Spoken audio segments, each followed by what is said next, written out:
Welcome to Geordie Lass and Doc Sass. One day, a Geordie and a Canadian walk into a bar and decide to start a podcast about relationships, and what a topic that is. No subjects are off limits. Get in touch today with us at geordielass.com or email info@geordielass.com and let us know what you think and what we should talk about. Welcome to the podcast. Hello. Hi, everyone. Welcome. Yeah. Hello. I feel like Christmas is nearly upon us. Yeah. It's so much so that we're departing from our regular programming because we want to bring you something a little, it's a different time of year and it's a different day in the recording studio for Geordie Lass and Doc Sass. It's time to mix it up a bit. Yeah. So shall we share with the listeners what we're going to do this week? Yeah, let's go. Okay. So Anna and I were having a little think about the Christmas festive period and how we can maybe help out our lovely listeners and give you a little something to help you get prepped for Christmas and maybe avoid some of those relationship challenges that can arise at this festive period. Oh, yeah. And I've been coaching some folks around how to get ready for the family. Yeah. It's happening. So we thought we'd give you a little kind of mini taster podcast this week. And instead of the usual question and hot topic, we are going to focus on getting you prepped for Christmas with your family and your other half, significant other, whoever else you might be spending it with. You've got it, or not spending with. Yes. Oof, yeah. The good, the bad, the dirty, the ugly. Oh, most definitely. Yeah. Okay, all right. Well, I can speak for all blended families out there. I hear you. I know how difficult it is. Oh, gosh. The holiday negotiation period started a long time ago. Yeah, it's a lot. And trying to bring different families together, trying to negotiate who has what time, trying to satisfy all of the family needs. Can be a little tricky. Yeah, you've got it. So for anybody who's facing that this year, I feel your pain. Oh, you've got it. Yeah. So it's funny. I just had a client who was talking about their brother-in-law, and earlier on, they've only been divorced for a couple of years, and regarding the Christmas holidays, they were like going after each other to like visitation rights or lack thereof or custody, brutal stuff. And my client was just reflecting, it's about the kids after all. Like if you're wanting to play out a gladiator ring to get back at your ex, you're going to end up really damaging your kids and your relationship with your kids. And so really, what matters, especially around the holidays, right? Absolutely. It's very high value real estate every single day, 24, 25, 26 first, right? Yeah. So how do you divide up the real estate in a way that doesn't damage your kids? Absolutely. We did that episode, didn't we? Got a good while back now on using children as pawns. Do you remember that? Gosh, and that was all about, how not to use your kids as pawns in a game of chess, and how to kind of settle your own ego to really consider what is important and what matters. And I think, at this time of year, something I really encourage people to be is just fair and kind and understanding. And I think when we are entering into these kind of head-for-head battles for time and we feel like we are really justified in our own position, what we forget is about kind of the kindness and consideration. How would you, if you were still together or if you had more of an amicable relationship, how different would your choices and decisions be if you were faced with that same challenge? Yeah. Oh, gosh, yeah. Yeah. You'd probably have a lot more acceptance, grace, sort of willingness to compromise. Yeah. Yeah. There's a number of, I'm going to say there's a number of clients. Well, there's another number of people that I come across who are in these bitter, court dates and lawyers and legal fees and so forth. And it's so hard and it feels so hard over the holidays. And might I add, there's people who are really cash strapped because they're spending so much time and money on legal fees. And I get it. And there's certain instances where you want to make damn sure that, your partner might be dangerous in some way or gaslighting your kids and you want to keep them away. And so you're really using the legal system as a necessary defense. But I am presuming that there are some instances where it really is just revenge. Yeah. And yeah. And I think it's kind of, a lot of the time we do just think about things from our own perspective, and we think about kind of, it's almost kind of, we say, well, what's rightfully ours? I deserve that time. But we've got to think of the family unit as a whole still. We are still a family unit, even though you're separated, you're living in different houses, whatever your kind of circumstances set up are, you're still a family unit. And I think coming from that place maybe, puts a bit different spin on it and helps us to think about things in a different way. Yeah, I agree. And talking about the right and the wrong, right? Many of us have a real sense of fairness. And I know that fairness is a really guiding light, and you can probably speak to this, there's probably times where you've decided to walk away and not defend what's fair because you have to just move on in a healthy mental state and reclaim some of your life. Because the more that you stick around fighting what's fair or fighting for what's fair, you're actually putting a pause button on your life. Yeah. But this goes across the whole of Christmas, right? When you think about it, we're just really good at kind of, that whole thing about walking away and, not holding on to things. I think that's a real good philosophy to take with us through the Christmas period. Because there are lots of things that are going to come up that you're going to be faced with. We have differences of opinion. We have differences about, even down to kind of what food we should have, what time we should eat. There's such a big expectation around Christmas that it's got to be perfect. Everyone's got to enjoy themselves. You end up with situations where people are forced to be places that they don't want to be. There's just so much that's kind of wrapped up in it. And if we can let go of some of the need to have everything either our own way or be right in a situation or needing to control every tiny aspect of Christmas, then we might actually find more joy in the situation. Yeah. Yeah. Especially if you're like, my brother-in-law wants to bring his 23-year-old annoying girlfriend and all this up in arms. No, da, da, da. Oh, yeah. And it's really drama. Easy, isn't it, in those situations to go, oh, no, sorry, we haven't got space. Yeah. But it's interesting though, if that was somebody that you liked, would you make space for them? Oh, pretty 100%, sure you would. 100%. Yeah.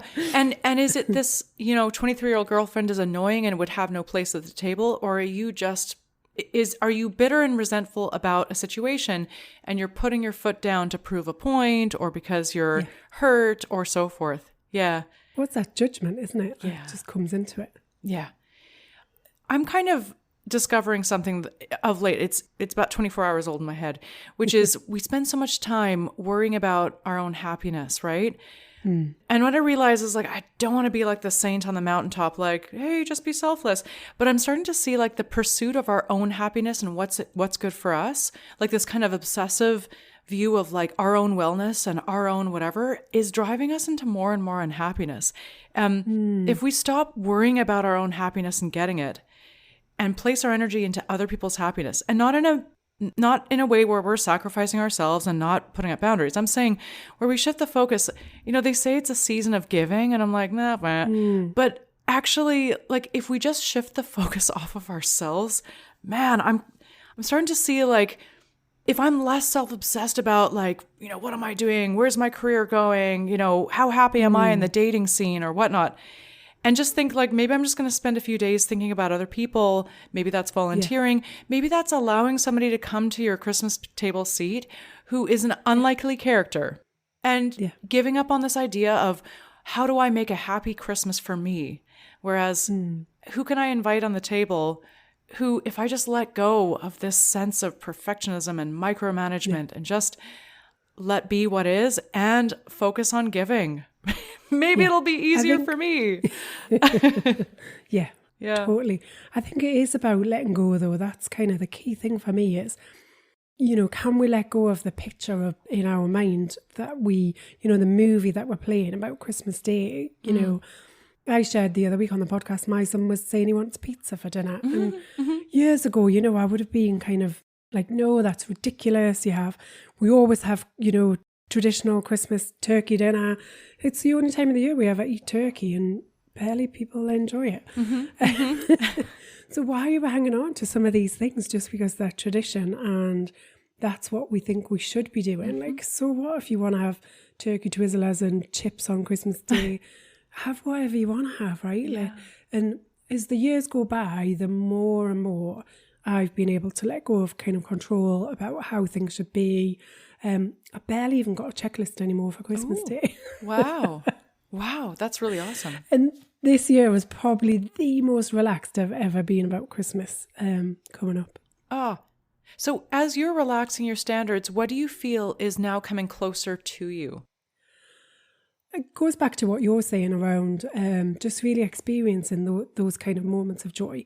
It's about saying, what am I prepared to sacrifice in order to just enjoy and have kind of, and just enjoy a nice day. And, going back to that expectation, what expectations can I let go of? It is a day, right? Like, we build it up to be so much more than it is. It's a day. I can't control a lot of the things that will happen or won't happen. So by letting go of that, you feel so much more sense of freedom. You're not kind of worked up. You're not anxious about the holiday period. You're not trying to control, manipulate things in advance. Just accept that things are going to work out in the way that they're meant to work out. And whatever happens, you'll still have a nice time. You'll be able to find some sort of sense of happiness. If you choose to. Yeah. Because if you choose not to have a good time, then you won't. Yeah. I read something the other day. It said your mind is either a palace or a dungeon. But you get to choose. It makes me think of in various, well, I'm going to say in North India, but in South, but I'm thinking about marble, these beautiful marble palaces. And in a warm summer day, the marble is warm to your feet. See, and you're usually walking in places barefoot. And the feel of this, and the beautiful palatial open with like little like colored marble stone inlay work. Oh, anyway, so I've got the palace in my mind, and it is like kicking. Yeah, beautiful marble, and it's open and it's spacious and it's abundant.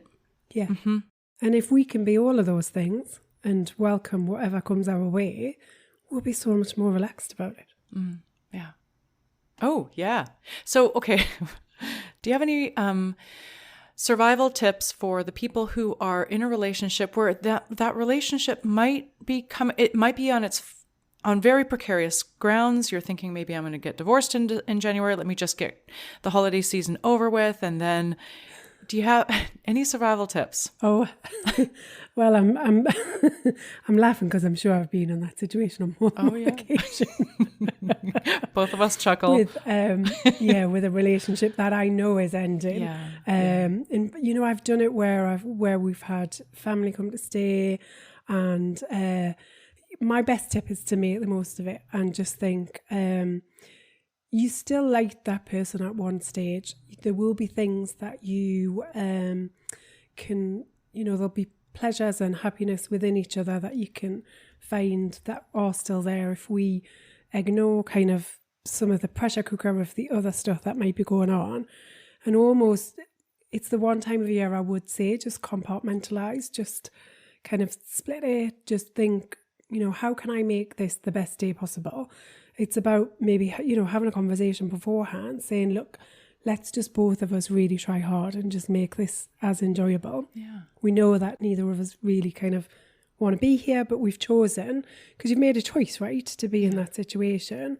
So, and if you haven't made a joint choice, maybe you're kind of the person that's kind of thinking about it, and you haven't had that discussion and you wait until after Christmas because, a lot of people do that, which is why we know January's kind of peak time for divorce and separation.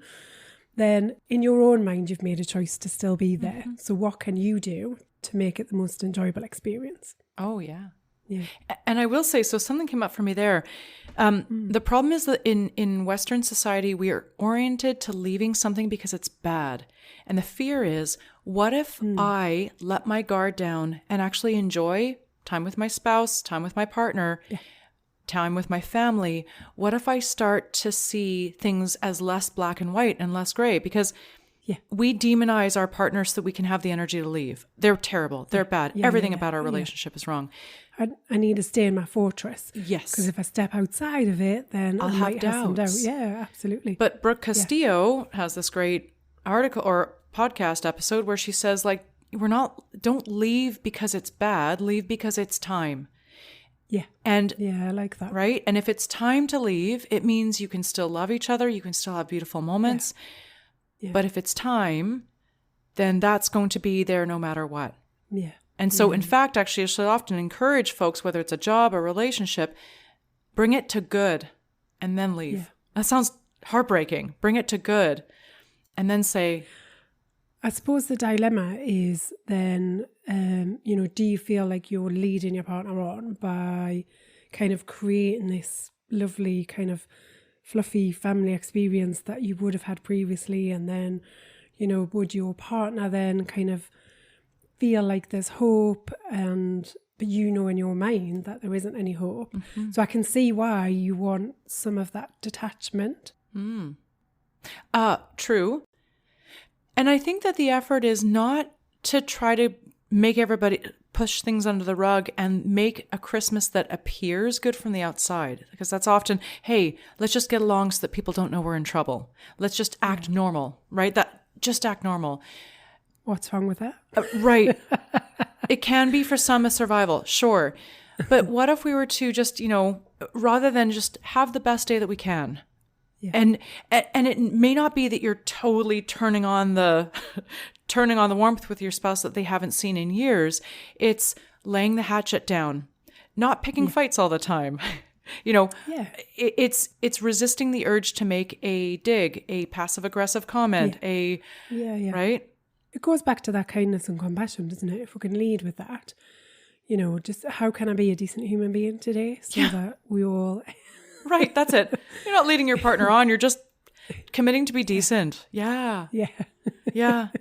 How can I not be a bitch to my other half? Yeah. Which yes, right? Totally.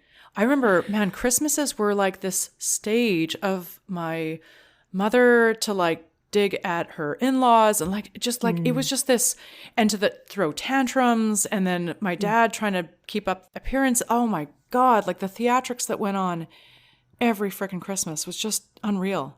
And so you don't have to be like a particularly nice person, but like less immature, I guess. I'm not saying that anybody that is listening is immature, but number one, I certainly am. And number two, I witnessed many Christmases of just, dramatic immaturity. Yeah. And so, I would just say that like, you may be deciding to file for divorce in January, right? And you may feel that it's over. But you can bring something peaceful to this space in between, if you wish. I feel like we've painted a very bleak picture of Christmas. I would just like to say that for all of you that are in a happy, loving relationship, right, and you are, looking forward to your Christmas celebration. Oh, for those, then have a great time. Have fun. Yeah. I think the other thing that I would say, so if you are kind of in that situation, or you're genuinely looking forward to spending time with your family, because not everybody kind of dislikes that family, despite how we may have just painted it. Really focus on how do you make this a time where you can reconnect. Often it's really busy, isn't it, leading up to Christmas? We are taking some time off, so we're kind of, the work pressure kind of piles up. A lot of companies have kind of like month-end deadlines and timelines, so the pressure is kind of too much, and you're going to be out of the office for a bit. So really just use it to any of those small moments that you do get together and to spend with your other half, with your families, with your loved ones. Just make the most of them and cherish them. Yeah. And look forward to it and notice. We talked the other week, didn't we, on the podcast about noticing the happy times, just enjoying some of those simple pleasures in life. So how can you do that over the Christmas period? Yeah. And let that be your focus instead. Oh, yes. Yes. And I have some people who are having big things coming up in January. There's going to be a big launch of something. So what I'm noticing in the economy, there's a lot of weird stuff going on. So yes, there's a recession apparently, and there's a lot of layoffs. There's a lot of hiring freezes, but in equal measure, there are also hiring freezes being lifted. There's a bunch of new hires. There's a lot of reorging. There's a lot of people being shifted around. So there's lots of stuff going on. And that might give you this sense of, oh, I really have to prepare for January. I really have to do work over Christmas. I have to be on my laptop while the Christmas tree and whatever. There are people who are moving in January. Oh, I've got to get packing. I've got to get whatever. You know what? You'll do things in the time that you are giving yourself to do them. So if you give yourself 2 days, it'll take 2 days. If you give yourself 10 days, it'll take 10 days. Take this damn time off. Just take it off. Yeah. Just keep off your laptop. Whatever, January 3rd, January 6th, whatever that day is, to then fire up into full gear.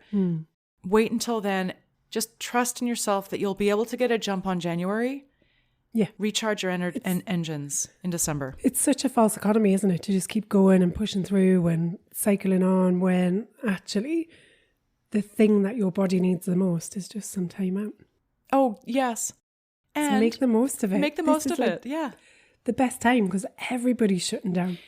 Don't be the jerk who sends out emails on December 29th. Do not. Yeah. Cease and desist.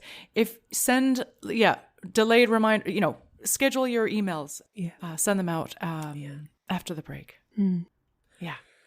Yeah. I think what we're saying really is focus on the kindness, compassion, let go of expectation, let go of control. Enjoy the little small moments and just embrace whatever's coming your way and take this time to relax, recoup, reconnect. You've got it. And if I may remind everyone, 1 year ago, we were in the midst of Omicron. Flights were getting canceled. People were stuck. They were not getting together. We were in such crisis just this time last year. And I'm not saying, COVID is still a thing and there's lots of things that will be affected. And yes, there's economic uncertainty. There's so much uncertainty, geopolitical uncertainty. But right now we have a lot more ability to be together. If you guys want to check this out, Air Canada, in this blazing triumph of creative genius, put out this beautiful video that has me tearing up. Air Canada, it's all about being together. So if you want to check it out, it is all about being together. Okay, well, we'll see if we can put a link in the show notes for that. Oh my gosh, you'll be crying. Okay, well, I like a little tear shed every now and again, so love it. I'll definitely be tuning into that one. Yes. So if you have to bury a hatchet, if you have to emotionally regulate yourself, it is living in the moment. This is all we've got right now, these 2 weeks. Yeah. What if an alien invasion happened on January 10th, right? Well, do you know there are sad things that happen all the time? We know that. Tragedy has hit our island recently. There's lots of people that are affected. We see it all the time. And one of my favourite films is Love Actually, and I love and I watch it every year. It's my little holiday tradition, and this year will be no exception. And that opening scene where they just greet each other at the airport, and it talks about when the planes hit the Twin Towers and how all of the messages, all of the recordings were of love. Yeah. And I think it is really important that we hold on to that. And even if we don't have a special someone in our life, there'll be people within our lives who we love and care for and cherish, and let them be known that they are important to you. Yeah. Make the most of the time you've got with them. Oh. Because we don't ever get it back. You're right. And at the end of days, we're not like, you owed me this kind of money. It's, I love you. I wish I'd said that more. And I love you. Yeah. Oh. So let's end on that lovely, gorgeous note of love. Yes. And I wish you a very, very Merry Christmas, Anna, and all of our lovely, beautiful listeners. Thank you for sticking with us and supporting us. And I hope you have the most joyous of Christmas times. And you. I wish you peace and joy and lots of fun. Totally ready for Christmas now. Bring it on. Giddy up, let's go. All right. Well, we will be taking a little short mini break between Christmas and New Year. Anna and I have we're going to take our own advice and medicine and have a little rest and recoup. But we will be back with you. Yep. So excited. We will be back with you in the first week of January. You've got it. Alrighty. Can't wait to start the new year on the Geordie Lass and Doc Sass desk. Absolutely. Yeah. All right. Happy holidays, everyone. Till next time. Till next time. So that's it for another week of Geordie Lass and Doc Sass. We hope you've enjoyed listening as much as we've enjoyed chatting. Get in touch and share your questions for relationship remedies and any hot topics you want us to cover. If you need help navigating all things relationships, Anna and Sarah are available for one-on-one coaching support. Email info@geordielass.com. Please remember to like, share, subscribe if you've enjoyed listening. And if you've not, how on earth have you made it this far? I promise we'll try harder next time.